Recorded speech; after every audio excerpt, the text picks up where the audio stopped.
with lots of renewed energy and new lighting. Yes, that's right. I have a ring light now. It's still kind of dark, but hey, you can see me a little bit better. So, getting that out of the way, let's get right into today's video. And it's me talking about being an expat, because hey, that's what I am. So for those of you who don't know, I'm originally from Germany. I haven't lived in Germany for about 9 years at this point. I lived in the US for the past year. I'm still living in the US. And I have been living in Japan for the 6 years prior to that, where I got my doctorate degree.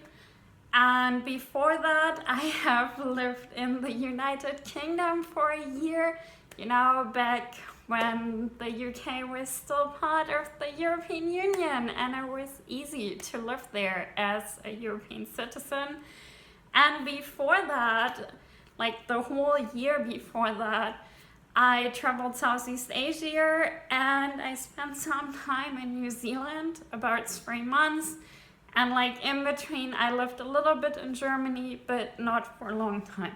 Being an expat, that's what I want to talk about today. And specifically, I want to talk about 5 things I really love about being an expat, because there are some things that are amazing about being an expat. And then 5 things that I really don't like about being an expat. So let's get right into it. So let's start with the first thing that I really love about being an expat, and that's the opportunity for cultural immersion as well as to discovering new foods. So that one is quite obvious. With Japan, it's been a mind-blowing stay. Everything is so different. And there are a lot of habits I picked up in Japan. For example, they are super polite. So nowadays I say a lot of sorry and thank you. And New Yorkers are quite rude. So people are sometimes weirded out by me being so polite. But it's fine, I can pass as a Canadian, right? It was great to see how much the Japanese celebrate different seasons and all these festivals they have year-round. And of course the food. I grew very attached to sushi in Japan. And by sushi I mean nigiri, not like these pesky rolls they have in the US. I'm not a fan of those. So yeah, of course, takoyaki, okonomiyaki, ramen. So yeah, like I really love being immersed in a culture. The same holds true for the US. I never wanted to move to the US. That one was kind of by accident. But now I'm here, man, I talk to some Americans and there are specific things about the US culture that I'm slowly starting to understand why they are as they are, and they are less weird now. So, hey, that's a win, right? Point 2 is the ability to travel. So, yeah, that one is also quite obvious. But when I was based in Okinawa, it has so many opportunities for traveling within Asia. It's amazing. I went to South Korea, I went to Taiwan several times. I went to Vietnam, the Philippines, Thailand, Indonesia. I traveled within Japan and it was amazing. So yeah, I don't know if I would have had that opportunity had I not moved to Okinawa, and I really loved it. And now where I'm in the US, I'm really hoping I will be able to maybe travel to Canada, see some of the national parks, maybe some of the bigger cities in the US, maybe go back to Mexico, I would also really like to try to travel to Peru and Ecuador and Bolivia when that's possible again. So now point number 3 neatly ties in with point number 2, and that's to step outside my comfort zone. Moving to other countries pushed me outside my comfort zone, and I had to adapt and learn and evolve. And yeah, it's amazing how much you learn about yourself, how much you learn about your culture, how you start to think about other cultures, and then also some habits you see in other countries where you're like, well, maybe they are doing it better and maybe I should do it the same way. The fourth one is what I call a chameleon ability. So point number 4, chameleon ability. So what do I mean by that? So because I have lived in 4 countries in the last 9 years and I grew up in Germany, I kind of developed this ability to just fit in wherever I am and look like I belong.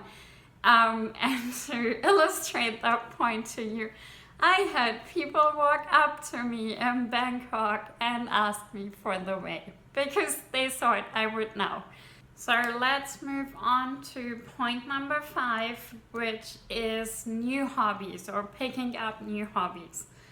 So you might wonder, why would you pick up new hobbies as an expat? That one's kind of weird. But hear me out here, because you keep moving to different places. At least in my case, I kept moving to different places, and not every hobby I had done before was available to do in the next place, either because of environmental circumstances or just because there wasn't a circle of people doing it.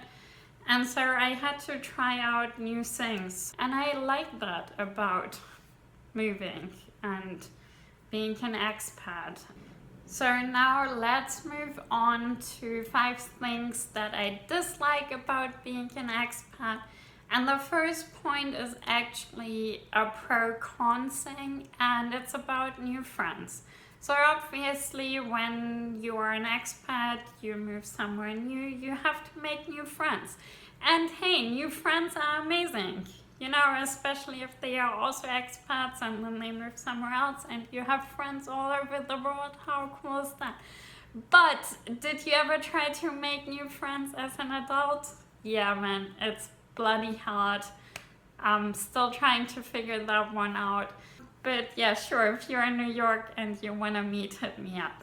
So the second point that I really dislike about being an expat, and I think any expat who has lived abroad during the pandemic will agree on this one, and it's something I really don't like, is not being able to see family.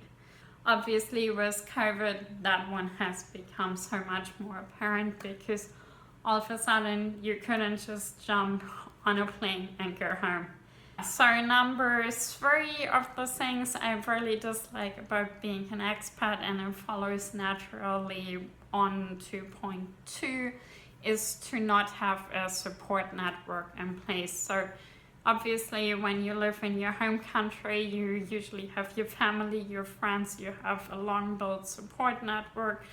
But when you move abroad, you don't have anyone. So yeah, sometimes it's just hard, and hopefully you will build a support network eventually. But yeah, back to point number 1, man, it's bloody hard to make friends as an adult. Let's move on to point number 4, which is luckily a little bit more lighthearted, and that's to having to relearn how to be an adult. What do I mean by that? You know how to be an adult. You have been an adult since you turn 18 or 21 or whenever you become an adult in your country. Yeah, but you know, being an adult has like specific skill sets attached to it. For example, being able to navigate the health system, doing your taxes, um, knowing what to buy at the grocery store to not spend a fortune, and like to get affordable meals, navigating government offices, also office culture in general. So, you know, there are a lot of things attached to this, and you kind of have to relearn them whenever you move countries. Alright, let's move on to my fifth and last point about things that I dislike about being an expat, and this one is so obvious. It's international moves. Man, what a nightmare. I did one in the middle of the pandemic and it almost broke me. Like, not financially, but mentally. It was also very expensive though. And aside from organizing international moves, which is a nightmare, if you haven't done it yet, I promise you, it's a nightmare. It's also very pricey. Like, the money I could have saved by not moving internationally 1,000 times, no, it was only 5 times or 4 or 5. I don't even count any longer.